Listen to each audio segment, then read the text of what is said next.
Bonjour tout le monde. Alors le débat qui va suivre se présente comme un dilemme, la bourse ou la vie. C'est-à-dire, devons-nous choisir entre notre système économique capitaliste et une société où tout le monde peut vivre dignement, en harmonie avec la nature.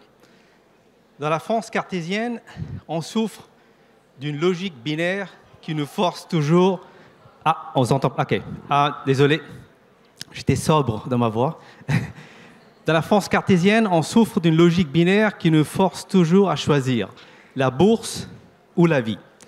Mais si on cultivait ce que j'appelle une conscience ternaire, on peut non seulement réconcilier la bourse et la vie, mais aussi co-créer une nouvelle économie qui enrichit la vie, c'est-à-dire qui revitalise les gens, les territoires et la planète. Ce nouveau modèle vertueux est ce que j'appelle l'économie frugale. L'économie frugale vise à faire mieux avec moins, c'est-à-dire créer un impact positif sur la société et l'environnement, tout en étant sobre en ressources. Cette économie frugale n'est pas de la fiction. Elle est déjà émergente, propulsée par des start-up et des entreprises visionnaires dotées d'un cœur social et d'une âme écologique. Cette économie frugale remplace les trois défauts majeurs du capitalisme, à savoir l'hypercompétition, l'hyperglobalisation et l'hyperconsommation de ressources, par trois qualités qui sont la coopération, la relocalisation et la régénération. Ces trois qualités s'incarnent dans trois piliers qui soutiennent l'économie frugale. Le premier pilier est le partage inter-entreprise. Il s'agit de mettre en commun des biens privés pour le bien commun. Au lieu de se concurrencer et de préserver jalousement et protéger jalousement leurs ressources, les entreprises peuvent mutualiser et partager leurs ressources pour mieux les valoriser. Ces ressources peuvent être des matériaux, des équipements, du personnel et même de la propriété intellectuelle. Par exemple, ValoLab est un regroupement d'entreprises colocalisées en Moselle qui recycle et valorise collectivement les déchets au sein d'un écosystème symbiotique en employant des personnes en difficulté. De même, en mars 2020, Call Me Open, en plein Covid, Call Me Open, le plus grand fabricant de masques en France, a emprunté temporairement des salariés sous-utilisés d'autres entreprises situées près de son usine à côté d'Angers. Ce partage de salariés entre entreprises a sauvé la vie de milliers de Français en leur fournissant rapidement des masques. Aujourd'hui, il existe des plateformes comme Hydre, Venetis et Pilgrim qui permettent aux entreprises de partager leurs salariés et de préserver non seulement des emplois, mais surtout des savoir-faire précieux dans les territoires. Des entreprises vont même au-delà de cette forme de partage et osent partager leur propriété intellectuelle. C'est le cas de Danone qui a ouvert sa collection de 1800 souches de ferments lactiques et de bifidobactéries au service de la recherche afin de combattre collectivement la faim et la malnutrition dans le monde et répondre aux 17 ODD collectivement. Comme je l'ai expliqué dans un rapport publié avec le think tank Terra Nova, en partageant les ressources physiques et immatérielles, les entreprises peuvent générer plus de 3 000 milliards de dollars en valeur économique et accélérer la transition sociale et écologique dans les territoires. Étudions maintenant le deuxième pilier de l'économie frugale, qui est la relocalisation décarbonée. Il s'agit de remplacer des chaînes logistiques hyper globalisées, hyper polluantes, par des chaînes de valeur sobres et propres qui sont colocalisées au sein de la France de bout en bout, end-to-end. Prenons le textile, le deuxième secteur le plus polluant au monde. 95% de textile consommé en France est importé. Renaissance Textile est un projet de grande envergure qui vise à créer toute une filière de textile circulaire et inclusive en France. Il y a 2 semaines, j'ai visité leur énorme usine située en Mayenne qui va recycler 30 millions de vêtements par an, tout en favorisant l'insertion sociale. À terme, cette usine va fournir 9 000 tonnes de fibres recyclées pour fabriquer des vêtements qui sont non pas juste made in France, mais remade in France. En fabriquant des vêtements 100% en France, 100% avec des fibres recyclées, on peut diviser par 10 les émissions de notre industrie textile, créer des milliers d'emplois sur le sol national et regagner notre souveraineté industrielle. Le troisième pilier de l'économie frugale est ce que j'appelle la triple régénération. Au lieu de juste diminuer son impact négatif en réduisant ses émissions et ses déchets, il faut consciemment augmenter son impact positif en régénérant simultanément les gens, les territoires et la planète. Je montrerai comment cette triple régénération peut aussi être profitable pour les entreprises. Dans la forêt d'Amazonie pousse un palmier qui s'appelle le muru-muru. Les Indiens d'Amazonie abattaient ce palmier et utilisaient ce bois pour produire des produits de commodité comme des balais. Or, il s'avère qu'on peut extraire des graines de ce palmier un beurre ultra hydratant qui peut réparer les cheveux abîmés. Donc, les graines ont 7 fois plus de valeur que le bois de ce palmier. En d'autres termes, les Indiens d'Amazonie peuvent être 7 fois plus rentables en maintenant en vie ce palmier qu'en l'abattant. C'est pour ça, Natura, une marque de cosmétiques brésilienne, travaille aujourd'hui avec les Indiens d'Amazonie pour extraire durablement ce beurre de muru-muru pour fabriquer une gamme de produits pour les soins capillaires. Comme le démontre Natura, il est possible pour les entreprises de trouver de nouveaux vecteurs de croissance inclusifs durables en régénérant simultanément les individus, les territoires et la biodiversité. Pour conclure, il faut mettre en synergie la bourse et la vie au lieu de les opposer. En adoptant avec audace le partage inter-entreprises, la relocalisation décarbonée et la triple génération, les entreprises et les startups en France peuvent co-créer une économie frugale qui est financièrement rentable, socialement inclusive et écologiquement vertueuse. Je vous invite à réfléchir sur comment vous pouvez massifier cette économie frugale qui concilie la bourse et la vie. Pensez à comment vous pouvez faire mieux avec moins en changeant radicalement vos modèles économiques, certes, mais surtout vos schémas mentaux. Gardez ces questions en tête durant le reste du débat pour ensuite se faire une réponse individuelle. Merci de votre attention.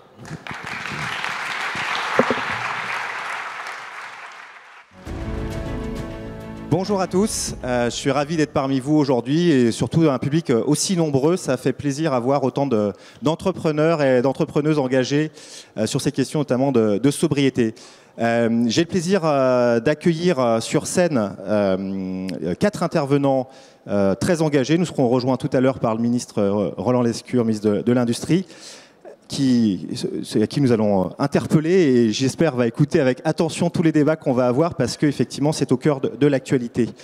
Par ordre alphabétique, je vais donc présenter nos 4 intervenants. Mélanie Berger, donc, qui est présidente du CJD, le Cercle des jeunes dirigeants, qui réunit 6000 entreprises en France, qui a plus de 80 ans. Et par contre, vous n'avez pas 80 ans, mais vous avez été élu il y a 1 an et demi, je crois, à la tête du CJD, avec un enjeu de transition, faire transiter et transformer les entreprises avec tous les enjeux actuels.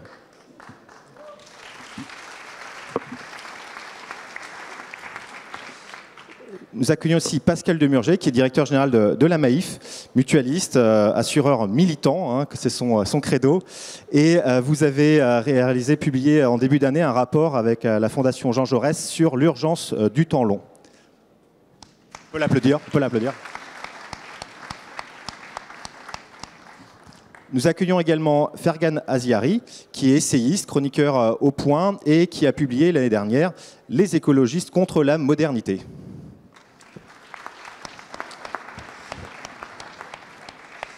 Et enfin, Maud Sarda, enfin, mais last but not least, hein, comme on a l'habitude de dire en bon français, Maud Sarda, qui est fondatrice et dirigeante du label Emmaüs, donc la plateforme de e-commerce, pareil, toujours en bon français, pour vendre tous les produits des boutiques Emmaüs.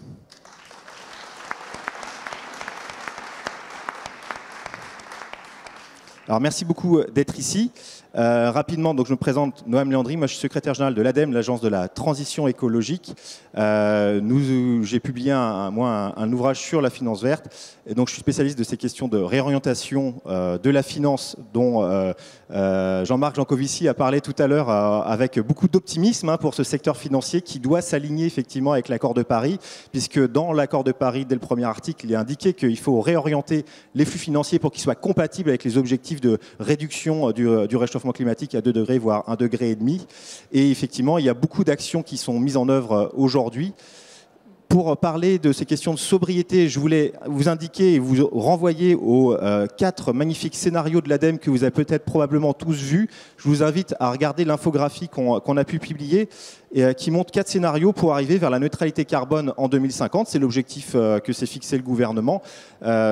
Et avec des hypothèses qui sont vers soit plus de sobriété, de la frugalité, comme ça a été présenté par Navi tout à l'heure, les questions d'innovation frugale, ou alors aller vers de la technologie, du tout technologique, en espérant que c'est un pari réparateur, qu'en 2050, d'ici 2050, on aura trouvé des moyens d'absorber le CO2 dans l'atmosphère et on sera tous sauvés grâce à la recherche et développement, et puis des scénarios plus intermédiaires qui permettent éventuellement d'y parvenir en mixant un peu des deux. Tout ça pour vous dire que ces scénarios, on a regardé l'impact économique. Dans aucun des cas, soit par la sobriété, soit par la technologie, il n'y a de baisse du PIB, il y a de la croissance. Et je pense que c'est important parce qu'on aura l'occasion d'y revenir tout à l'heure avec nos intervenants. La sobriété peut être source de croissance, mais ce n'est pas forcément la même croissance. Et c'est fait partie du sujet qu'on va aborder aujourd'hui, puisque la bourse ou la vie, finalement, c'est un peu le procès du capitalisme. Est-ce que le capitalisme aujourd'hui tel qu'il est compatible avec un développement durable de notre société, développement qui passe par la croissance économique ou par d'autres formes de croissance qui sont plus sociales ou environnementales. Alors je vais passer tout de suite la parole à nos intervenants et je voudrais poser une première question. Pardon, je reprends mes notes. Une première question à Pascal Demurger. Pardon, j'ai inversé l'ordre des questions, donc forcément, ça me conduit à me perdre dans mes notes. Qu'est-ce que je disais? Oui.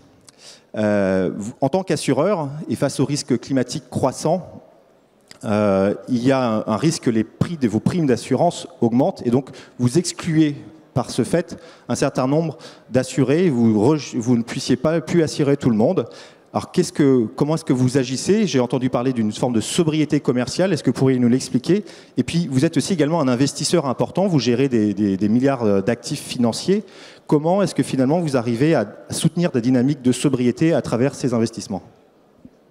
Vaste sujet, merci. D'abord, moi je voudrais dire que je suis ravi d'être ici avec tous ces entrepreneurs engagés. Et je crois que nous sommes de plus en plus nombreux à cumuler à la fois la responsabilité de nos entreprises, évidemment, mais aussi le souci de l'impact, des conséquences au fond de notre activité sur l'ensemble de la société et sur l'environnement. Je crois que c'est vraiment important et on voit l'ampleur que ce mouvement prend.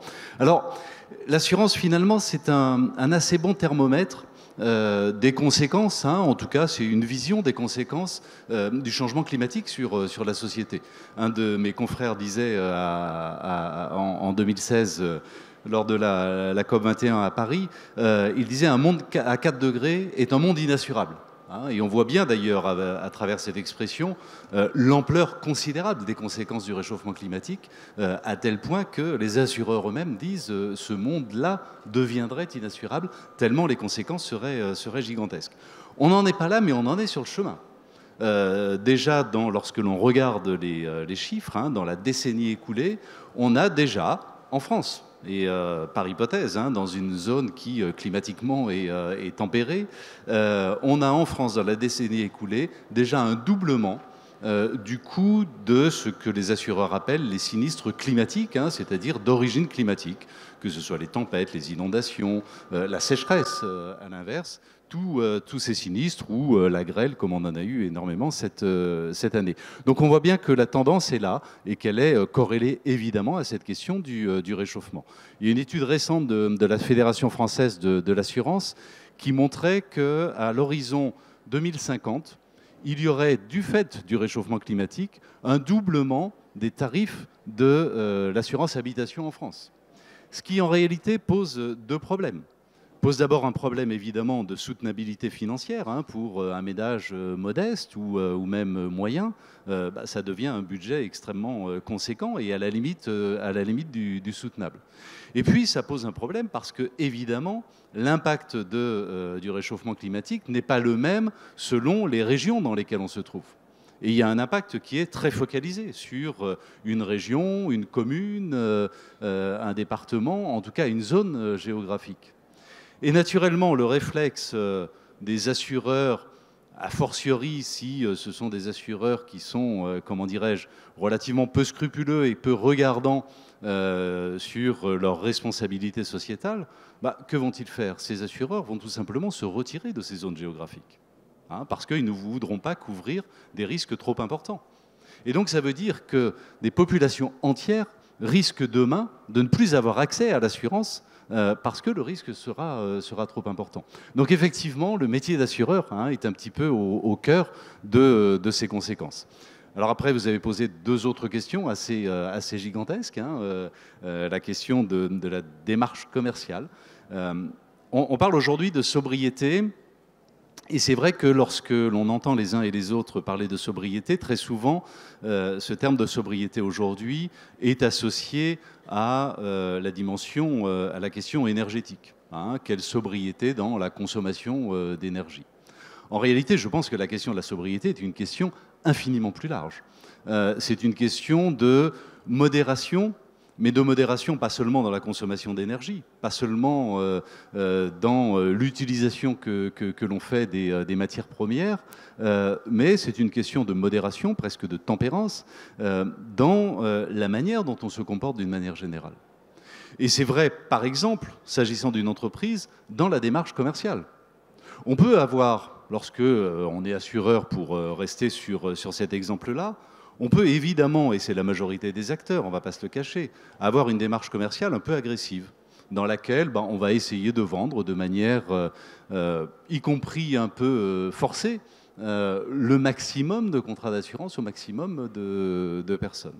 Et puis on peut avoir une démarche inverse, une démarche de modération, une démarche d'une certaine manière de frugalité, dans laquelle au contraire le conseiller commercial, on va lui dire non, tu délivres un conseil aux sociétaires, aux clients ou éventuellement à la personne qui n'est pas encore assurée chez nous, dans son intérêt et pas dans l'intérêt de l'entreprise. Et ça change absolument tout. Chez nous, vous pouvez avoir un conseiller qui vous appelle, si vous êtes sociétaire, en vous disant écoutez, j'ai fait un point, j'ai fait un bilan de votre situation d'assurance, je me suis rendu compte que vous aviez encore tel contrat qui, compte tenu de l'évolution de votre famille, est devenu inutile. Vous devriez le résilier, ce n'est pas la peine de payer pour rien. Ou vous pouvez avoir un conseiller au guichet qui, lorsque vous allez assurer votre voiture, vous dit « Écoutez, non, ça n'est pas la peine de prendre ce contrat, prenez plutôt celui-ci, compte tenu de l'âge de votre voiture, ça suffira largement et ça vous coûtera moins cher. » Et d'ailleurs, la conséquence de ça est totalement paradoxale. La conséquence, ce n'est pas une décroissance pour l'entreprise. La conséquence, c'est un niveau de satisfaction extrêmement élevé pour les sociétaires et donc un niveau de fidélité inégalée sur le marché et finalement une réputation et une croissance, une attractivité de la marque qui sont extrêmement fortes. Donc oui, la sobriété dans nos modes de fonctionnement, lorsque ça devient une forme de réflexe dans nos modes de fonctionnement, est quelque chose qui fonctionne et qui fonctionne au bénéfice de tous. Et en tant qu'investisseur, alors, qu'est-ce que vous mettez en œuvre aussi pour la sobriété ? En tant qu'investisseur, la sobriété, ça veut dire finalement l'acceptation potentiellement d'un rendement qui pourrait être inférieur parce que l'on refuse d'investir dans certains secteurs.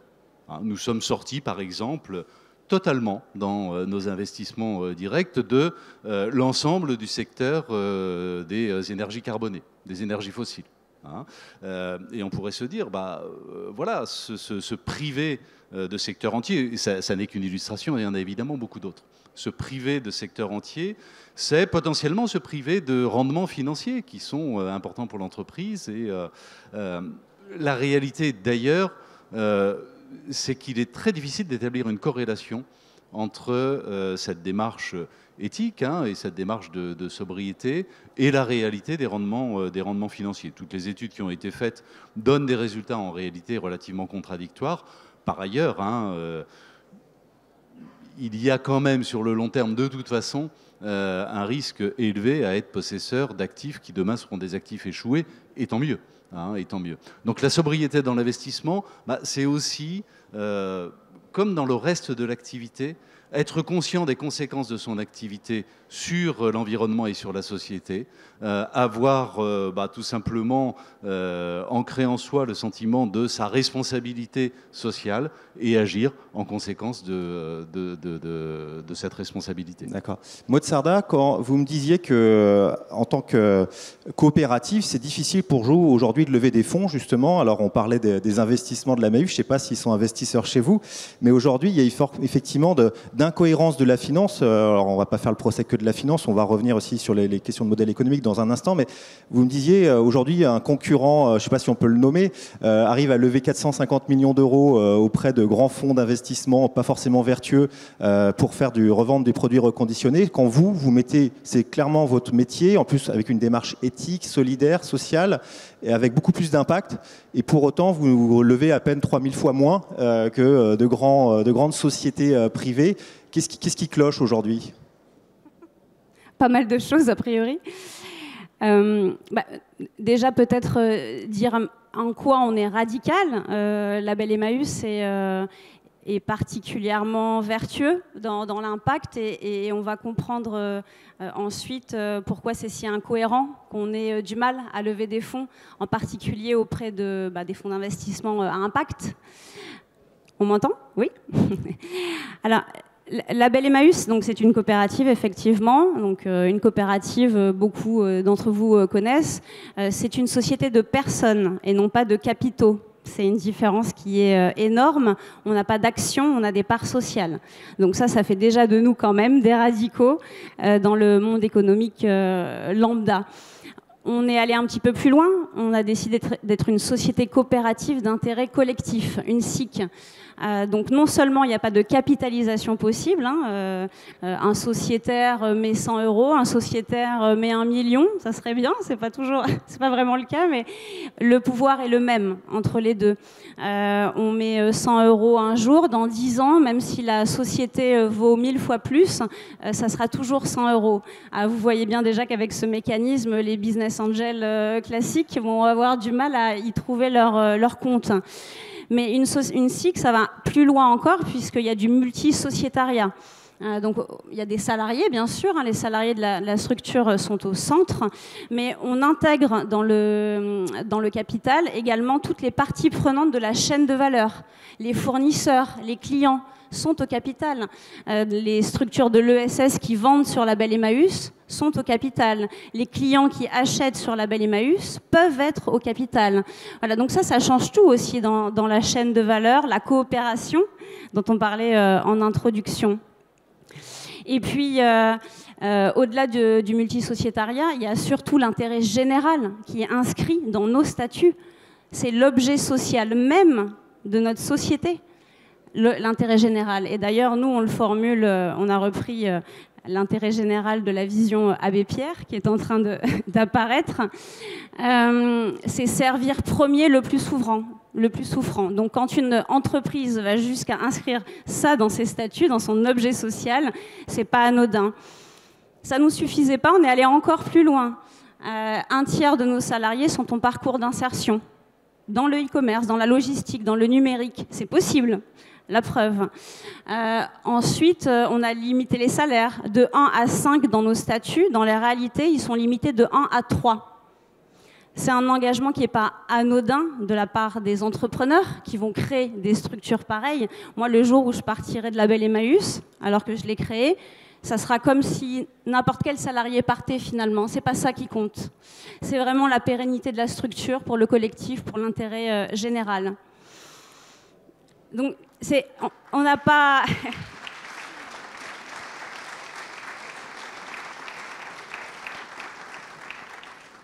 Alors, certainement, c'est bien sûr, c'est notre ADN Emmaüs qui nous pousse à aller aussi loin, à être aussi radicaux, aussi militants, mais c'est pas que ça.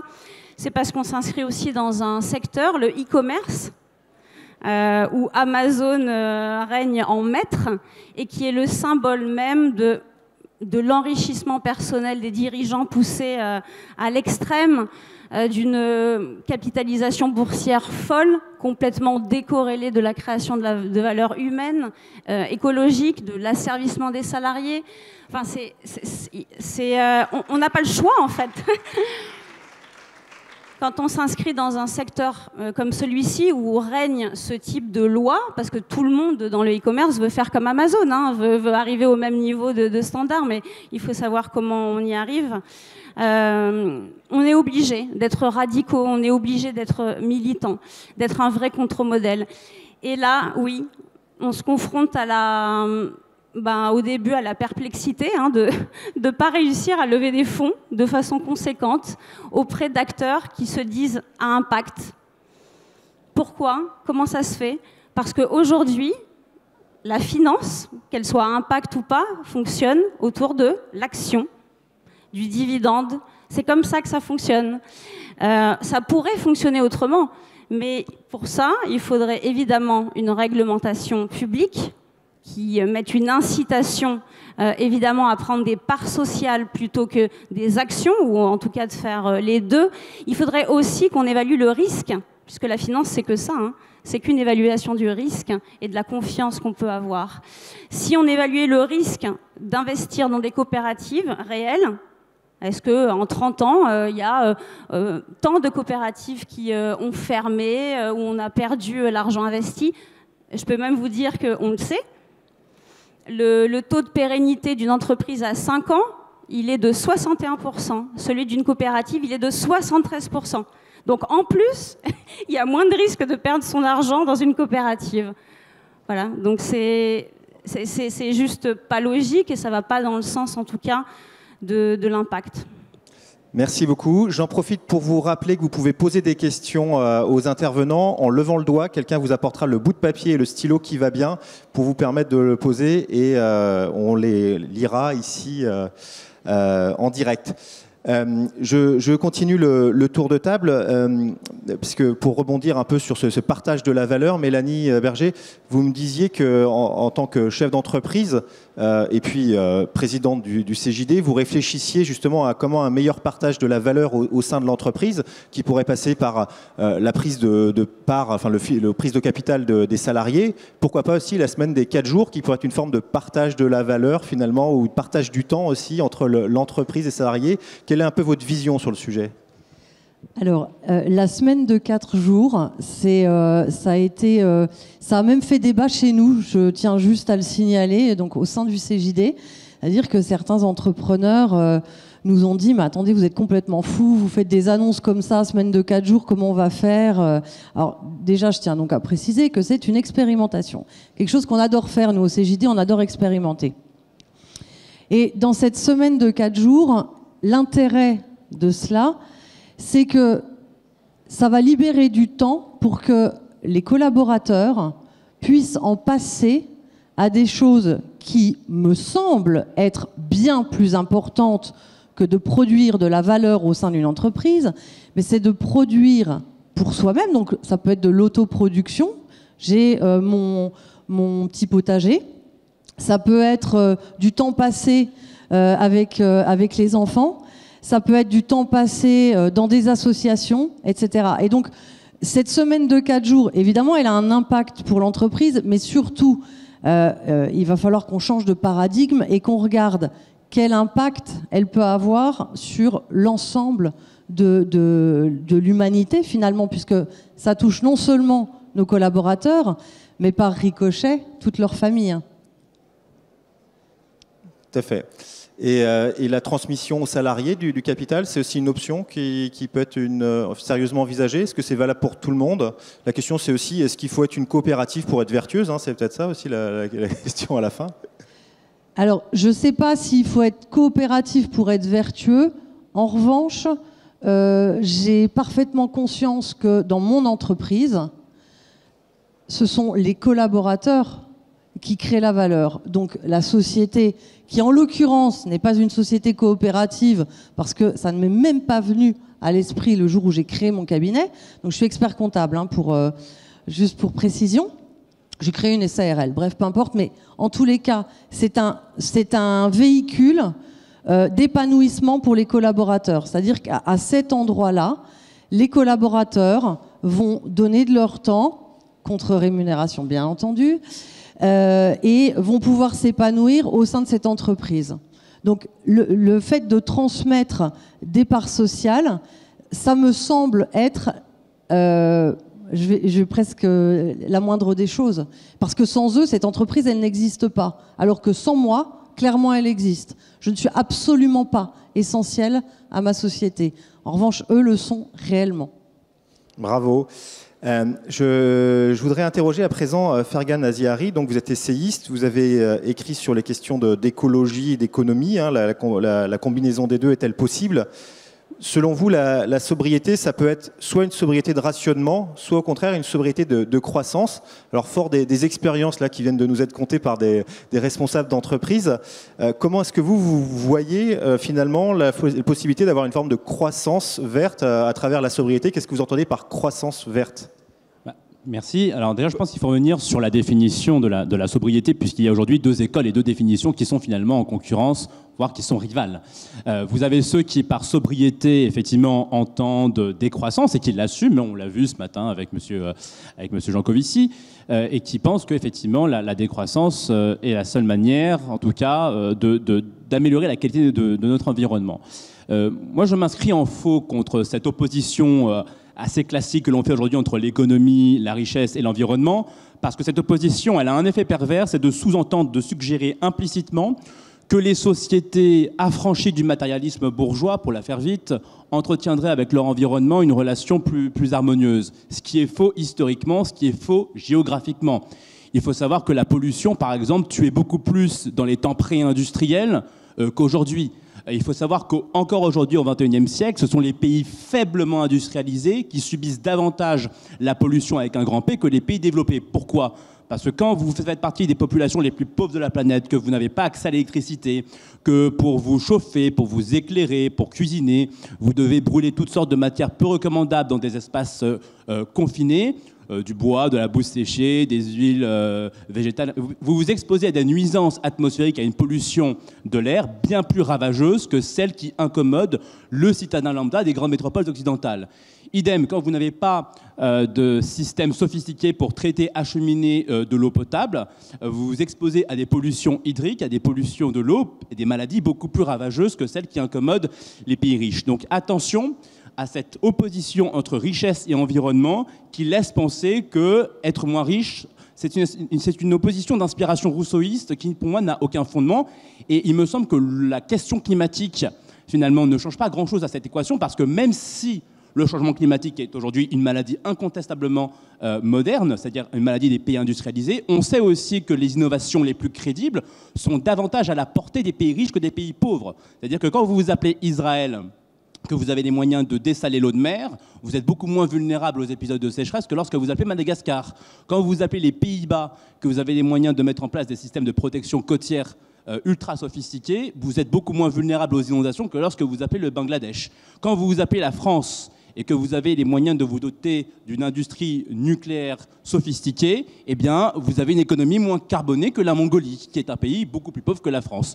Donc cette opposition entre économie et environnement, pour moi, n'a pas beaucoup de justification, aussi bien en matière d'adaptation qu'en matière de décarbonation. Maintenant, il y a une autre définition de la sobriété qui est tout à fait compatible avec la quête d'un développement économique qui, pour moi, reste un impératif moral et écologique indispensable.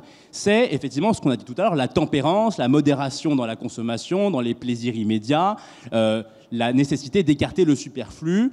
Et finalement, cette définition-là s'accorde tout à fait avec le développement économique. Parce que, et là, je renvoie par exemple aux célèbres écrits de Max Weber sur l'éthique protestante. Que nous dit Max Weber quand il écrit son texte sur l'éthique protestante et l'esprit du capitalisme ? Max Weber se constate dans son pays qu'il y a des inégalités patrimoniales très fortes entre catholiques et protestants. Et donc sa thèse centrale, c'est que la théologie protestante, parce qu'elle récompense davantage la frugalité et donc l'épargne, permet une accumulation patrimoniale plus rapide. Et on sait que les économistes, jusqu'à l'arrivée de John Maynard Keynes, ont longtemps insisté justement sur le rôle central de l'épargne, de la frugalité, de la tempérance, pour justement nous donner des marges de manœuvre pour investir dans l'innovation et dans une croissance économique qui permettrait aux sociétés humaines d'être plus prospères. Donc si par sobriété on entend décroissance, je pense que c'est effectivement une mauvaise piste. En revanche, si par sobriété on entend une consommation plus modérée afin de démultiplier nos capacités d'épargner et d'investir dans l'économie de demain et donc dans la décarbonation de nos économies, c'est évidemment un impératif et une nécessité. Merci. Une question au public.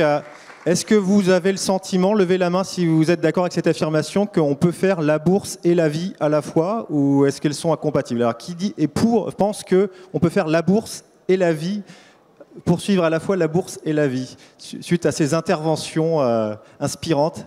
Je vois qu'il n'y en a pas beaucoup. Donc, à l'inverse, juste pour vérifier que vous n'êtes pas endormi, qui pense que ce n'est pas compatible, donc normalement, je devrais avoir plus de mains que dans le premier cas. C'est bon, c'est rassurant. Vous ne dormez pas. Alors, je passe la parole à Alizée, qui a une question du public. Il y a plusieurs questions qui tournent un peu justement sur ce sentiment qu'on sent dans la salle de personnes qui n'arrivent pas à se résoudre, à se dire la croissance économique n'est pas compatible avec la sobriété. Et une question pour vous, Monsieur Desmurger, sur la notion de financement. Si on se dit que la croissance économique telle qu'on la considère aujourd'hui n'est pas compatible avec la sobriété, quel mécanisme de financement, et est-ce qu'on pourrait imaginer une bourse des entreprises vertueuses? Et si oui, selon quelles règles elle pourrait fonctionner pour financer les entreprises sobres? La question que vous posez finalement, si on la généralise un tout petit peu, c'est la question de l'intérêt qu'a une entreprise ou pas d'aller vers une croissance plus vertueuse, vers une sobriété, vers un comportement responsable et de prendre en considération l'impact de son activité. Aujourd'hui, on est dans une économie dans laquelle il y a des entreprises de plus en plus nombreuses, et d'une certaine manière, la présence d'autant de monde aujourd'hui en témoigne. Il y a des entreprises qui intègrent ces considérations. Mais elles les intègrent pourquoi? Parce que tout simplement, les dirigeants de ces entreprises sont convaincus de cette nécessité. Parce qu'ils ont une conviction extrêmement forte, enracinée, que oui, il faut faire quelque chose, parce que de toute façon, on va dans le mur et qu'on n'a pas le choix. Mais on ne peut pas attendre la généralisation de comportements vertueux complètement indispensables, vitaux pour nos sociétés. On ne peut pas attendre que cette généralisation dépende du bon vouloir ou de la réflexion de dirigeants particulièrement engagés. Parce qu'on va mettre des décennies et il sera beaucoup trop tard lorsque, enfin, il y aura un réveil un peu collectif.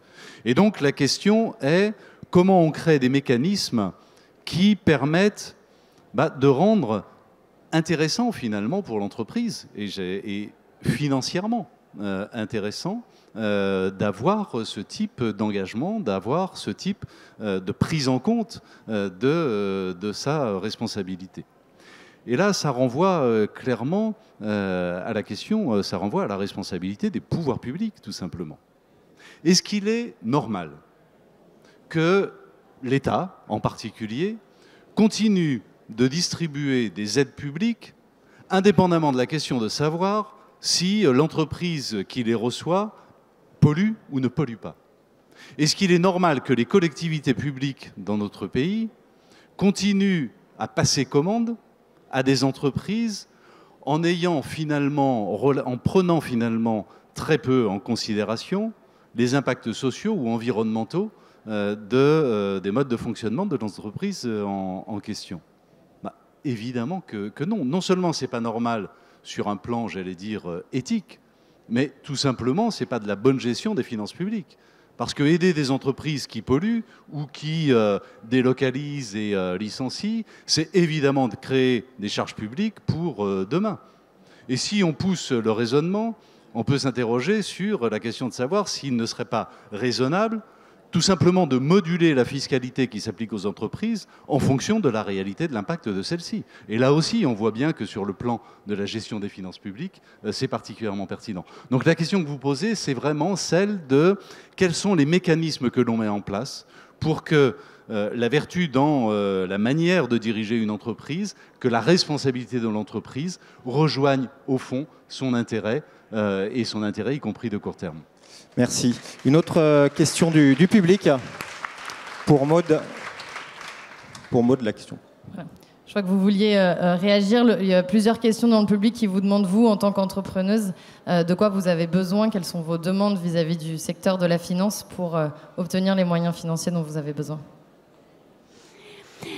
Merci de me donner la parole avec cette question. Je voulais juste compléter... croissance, décroissance, en tout cas de mon point de vue, c'est pas tellement ça le débat en fait, c'est le partage, le vrai débat. C'est un peu ce que j'ai voulu dire en donnant des exemples, des principes qu'on a pris très forts, des principes sociaux qu'on a pris au sein de Label Emmaüs. Et je pense que le combat écologique est d'abord un combat social. Et ça, bon, le GIEC le dit très clairement dans le dernier rapport, mais c'est pas quelque chose qu'on entendait beaucoup jusqu'à récemment. Et on a eu un peu tendance à oublier le S dans RSE. Or, c'est factuel. 10% des personnes les plus riches dans le monde polluent autant que 50% des plus pauvres. Donc on s'en sort peut-être mieux dans les pays occidentaux industriels que ailleurs, mais à la limite, c'est une question de justice sociale. Le patrimoine des 63 milliardaires français pollue 240 000 fois plus que le patrimoine d'un Français moyen. Donc en fait, juste, ils doivent contribuer 240 000 fois plus au combat écologique.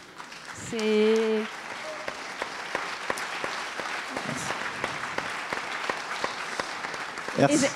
Et donc, voilà, l'abbé Pierre le disait, j'ai envie de lui rendre honneur. Le contraire de la pauvreté, ce n'est pas la richesse, c'est le partage. Merci. Une question, Fergan Aziari, vous, dans une tribune récente, on parlait d'aide publique et d'éco-conditionnalité, Pascal Dumerger parlait de ça, un peu avoir des conditions pour les aides publiques. Il y a une taxonomie européenne qui a été publiée, qui, avec les activités vertes ou vertueuses, pour réorienter justement les investisseurs vers ces activités. Alors, il y a un sujet un peu polémique en France sur la question du nucléaire. Vous aviez calculé dans une tribune avec un économiste que les 5 000 milliards qui ont été investis dans les énergies renouvelables ont permis de décarboner l'électricité 4 fois moins que si ce même montant avait été investi dans le nucléaire. Qu'est-ce que vous en tirez comme conclusion ? J'en tire la conclusion que justement, à force de mépriser la notion de rendement, à force de ne pas réfléchir à la notion de coût d'opportunité, on prend des décisions qui relèvent parfois du gaspillage. On sait aujourd'hui que le nucléaire, c'est l'outil le plus efficace dont nous disposons si nous voulons décarboner massivement notre économie tout en préservant un niveau de vie satisfaisant. C'est la seule énergie qui soit à la fois décarbonée, pilotable, disponible de jour comme de nuit, indépendamment de la météo, etc. Et pourtant, j'ai le regret de constater que les courants écologistes les plus bruyants, les plus alarmistes, sont également ceux qui mènent une guerre contre cette source d'énergie, ce qui nous conduit effectivement à investir et à dilapider des sommes colossales dans des sources d'énergie alternatives qui sont moins efficaces, moins efficientes. Et donc on avait fait ce calcul avec un ingénieur belge qui s'appelle Philippe Charlez, et on avait en effet réalisé que si les 5 000 milliards de dollars à l'échelle mondiale qui ont été investis ces 20 dernières années dans le solaire et l'éolien l'avaient été dans l'atome, on aurait décarboné plus de la moitié de l'électricité mondiale contre environ 12% actuellement. Donc ça vous donne quand même, je crois, une image des conséquences d'une absence de considération économique. On ne réfléchit pas assez en coût d'opportunité, c'est-à-dire à quel résultat je renonce quand je prends telle décision plutôt qu'une autre. C'est-à-dire que si on est vraiment sérieux sur la question climatique, ce qu'il faudrait faire, c'est effectivement militer pour une expansion la plus rapide possible de l'énergie atomique dans les pays développés, et nos amis allemands là-dessus font n'importe quoi, typiquement, mais aussi dans les pays émergents qui ont la stabilité politique suffisante pour bénéficier d'une économie décarbonée pour à la fois se délivrer des énergies fossiles et de la misère. Merci. Mélanie Berger, je vais vous donner la parole dans un instant, mais j'appelle sur scène le ministre de l'Industrie, Roland Lescure, qui va rejoindre nos invités. Ne bougez pas, restez parmi nous. Et donc, on va pouvoir, vous allez pouvoir l'interroger. Nous avons quelques questions à lui poser. Vous aussi, je suis certain. Pour l'interpeller...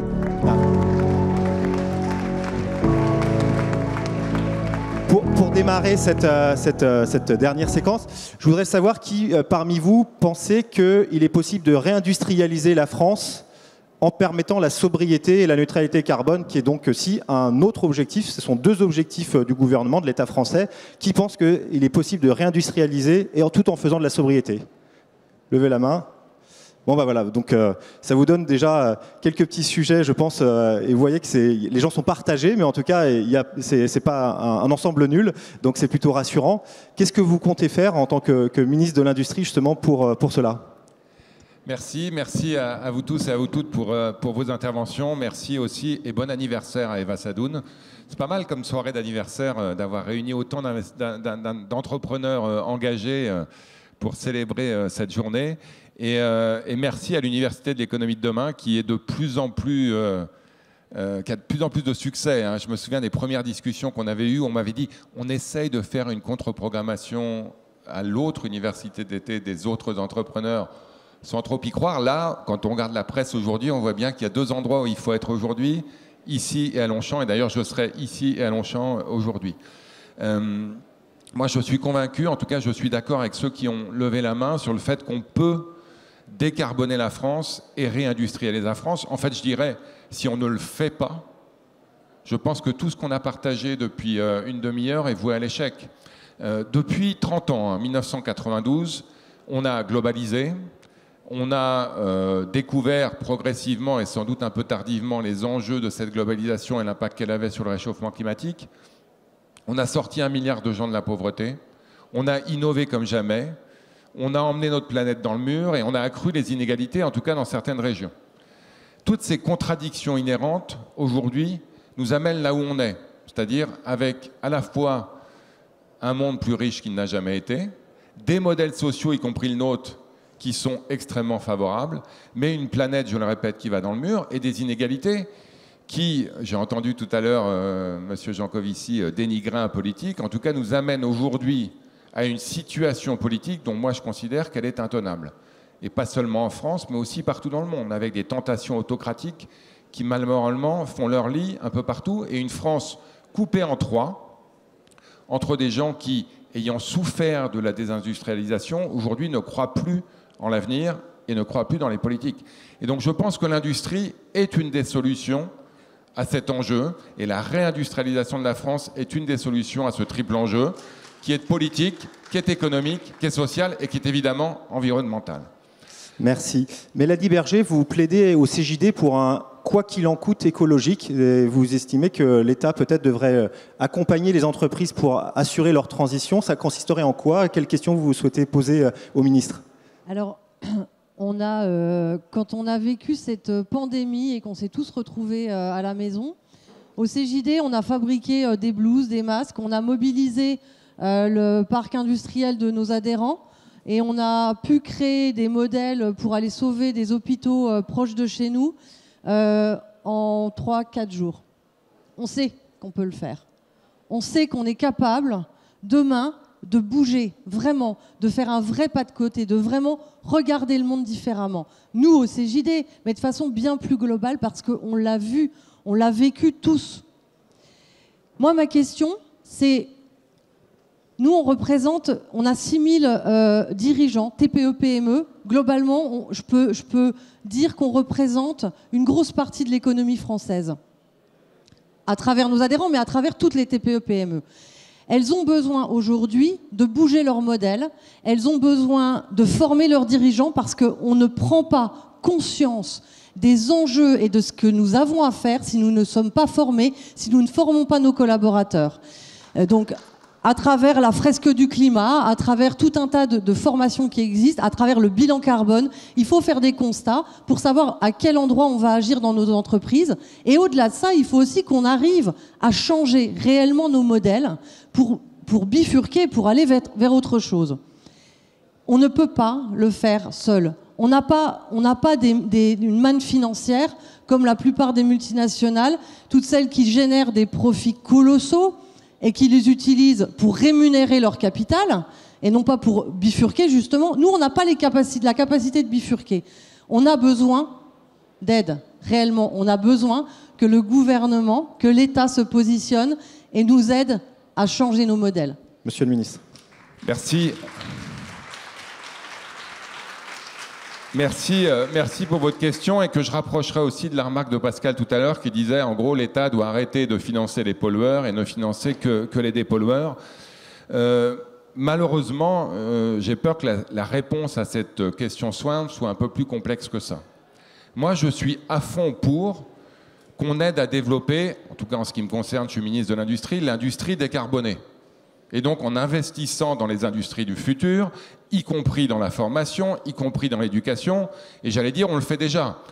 Dans le plan de relance, 30 milliards sur les 100, vraiment pointés vers la transition écologique, et dans ce qu'on appelle France 2030, qui vise à dessiner la France de 2030, on a essentiellement des industries qui vont accélérer la décarbonation, l'hydrogène, l'avion propre, etc., etc.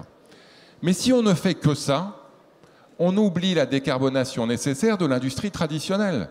Aujourd'hui, il y a des fondeurs, il y a des décolteurs dans des territoires éloignés qui sont en train de perdre leur job parce que leur industrie elle-même est en train de décliner, parce qu'on a décidé collectivement de passer du moteur thermique au moteur électrique. Je suis à fond pour. Le fait qu'en 2035, on ne vende plus de véhicules thermiques en Europe, c'est en grande partie à la France qu'on le droit. Très bien.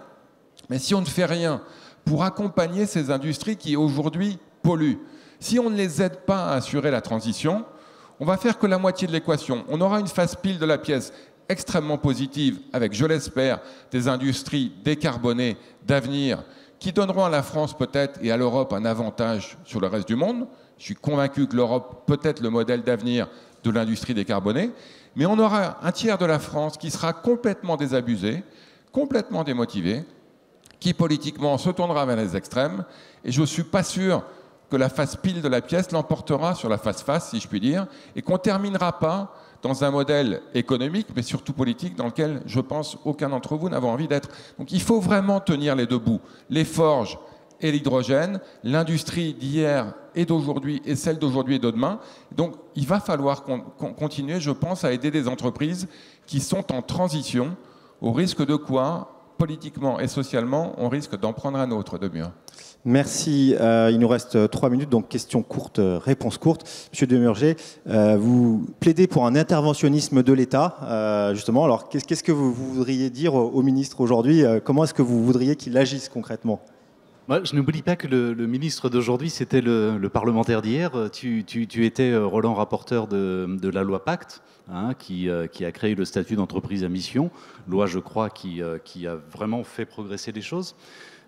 Aujourd'hui, il doit y avoir à peu près 10 000 entreprises à mission en France, qui regroupent à peu près 500 000 salariés, hein, si ma mémoire ne me trahit pas.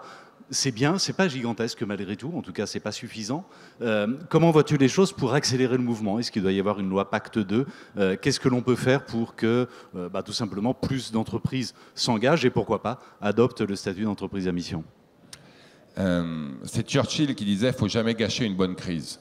Je pense que les crises qu'on est en train de vivre, hein, pour simplifier, Covid et Ukraine, vont, j'espère, accélérer le mouvement. Ça a été dit, hein, alors je ne suis pas spécialement pour que l'État organise la semaine de 4 jours, mais s'il y a des entreprises qui s'organisent pour attirer du talent, pour le garder, pour s'assurer qu'on puisse concilier vie professionnelle et vie personnelle et qu'elles puissent le faire en plus en vivant en tant qu'entreprise, c'est très bien. Moi, je pense que la relation au travail est en train de changer et que en partie d'ailleurs, parce que le chômage est plus bas qu'il n'a été depuis longtemps, et je pense qu'on en est en partie responsable au gouvernement, on se retrouve avec des salariés aujourd'hui qui ont plus de pouvoir qu'ils n'en ont eu, et qui peuvent, dans les discussions avec les entreprises, en tout cas les jeunes le font, j'en suis sûr, quand vous cherchez à les recruter, les interroger sur le sens de l'entreprise qu'ils vont rejoindre. Patrick Pouyanné, aujourd'hui, il a un peu plus de mal à recruter qu'il y a 20 ans, il y a 25 ans. Et il est obligé d'expliquer en quoi, effectivement, Total va contribuer activement à la décarbonation de l'économie. Sinon, il va avoir du mal à recruter, y compris des ingénieurs. Donc moi, je suis persuadé qu'on est arrivé à un stade où les employés, les clients, les actionnaires, y compris, parce que vous parliez des fonds à impact, qui sont en train de se développer, peut-être que c'est du cynisme bien placé. Moi, je pense que derrière, il y a une réalisation importante que l'ensemble des citoyens aujourd'hui le souhaitent, qu'on accélère cette transition. Donc moi, j'espère, en tout cas, je pense qu'on va continuer à développer les raisons d'être dans les entreprises, qui était le deuxième étage de la fusée Pacte, et les entreprises à mission, parce que je suis persuadé que c'est le sens de l'histoire. Est-ce qu'il faut accélérer avec une nouvelle loi? Je ne suis pas sûr. En partie parce que l'Assemblée étant ce qu'elle est, je ne suis pas sûr qu'on puisse constituer une majorité autour de ça. Et puis aussi et surtout parce que, ayant été parlementaire, j'ai vu notre propension un peu systématique à voter beaucoup de lois et pas toujours à s'assurer qu'elles étaient mises en place effectivement. Donc je vais surtout me concentrer, moi, sur la mise en place des lois. Alors justement, vous parliez des difficultés de recrutement. Nous accueillons sur scène Diana Maïchak, 24 ans, donc une jeune, je crois qu'on peut vous définir ainsi. Vous êtes vice-présidente de l'association des alumni, de l'Académie Notre-Dame. Voilà, je vous laisse vous présenter. Et puis vous avez une question pour le ministre, je crois. Bonjour à tous, bonjour monsieur le ministre et à deux intervenants. Merci encore d'être là avec nous aujourd'hui. Faut coller le micro. Je parle. Là, c'est mieux? C'est mieux? D'accord. Bon, très rapidement, j'ai eu plusieurs engagements au niveau européen, mais ma question aujourd'hui, donc on a bien compris que l'un des fondements de la transition écologique est de consommer moins. Mais aujourd'hui, en tant que jeune consommatrice, j'ai l'impression qu'il y a un peu partout des injonctions à consommer plus, ou au moins tout autant sous couvert que maintenant les marques sont devenues vertes et écologiques. Et malgré la loi qui a été votée l'année dernière contre le greenwashing imposant des amendes à 80% des publicités, ma question est comment vous, aujourd'hui, vous travaillez avec les industries afin de consolider la confiance des consommateurs qui voudraient réellement consommer vert et comment vous promouvez donc justement les entreprises qui le font vraiment et sanctionner au-delà de cette amende de 80% qui est assez difficile à prouver en général, ceux qui en abusent. Merci. Merci pour votre question et bravo. Bon, moi d'abord, j'adhère totalement au slogan évoqué en introduction par Navi Radjou qui disait « L'objectif, c'est de faire mieux en consommant moins ». Moi, j'essaye de m'extraire du débat « faire plus en consommant plus » ou « faire moins en consommant moins », hypercroissance ou décroissance, en essayant effectivement d'envisager ce débat sous l'angle de repensons peut-être les modèles du bonheur, ça a été dit sur le dessin tout à l'heure, c'est pas la croissance à tout prix qui va nous sauver, mais n'oublions pas néanmoins que derrière chaque croissance, il y a souvent un emploi, il y a souvent un territoire qui vit, et il y a souvent des consommateurs qui consomment quand même. Donc ça, je ne veux pas l'oublier. Ce qu'on fait pour orienter l'industrie, en tout cas qui est dans mon portefeuille, vers des technologies économes en ressources, économes en matières premières, pour simplifier moins polluantes, c'est ce que je disais tout à l'heure. France Relance, on a demandé à chaque filière d'identifier les moyens d'améliorer la production de manière à ce qu'elle soit économe en énergie et en matières premières. On a aujourd'hui, sur les technologies de demain, je le disais, l'occasion que l'Europe soit vraiment sur le devant de la scène, non pas seulement dans la consommation, véhicules électriques, mais aussi dans la production. Moi, je pense que l'essentiel aujourd'hui, en tout cas, le ministre de l'Industrie que je suis va s'y atteler, c'est de changer le paradigme pour qu'on se remette à produire bien, à produire vert. Et on a de l'argent pour ça, le plan de relance est tel. On a des contraintes extrêmement fortes, évidemment, la guerre Ukraine est à nos portes, qui vont nous permettre de le faire. Merci beaucoup, merci pour votre participation, merci pour vos réponses, merci Laura, merci pour votre attention. J'espère que vous avez été passionnés comme moi par ce débat.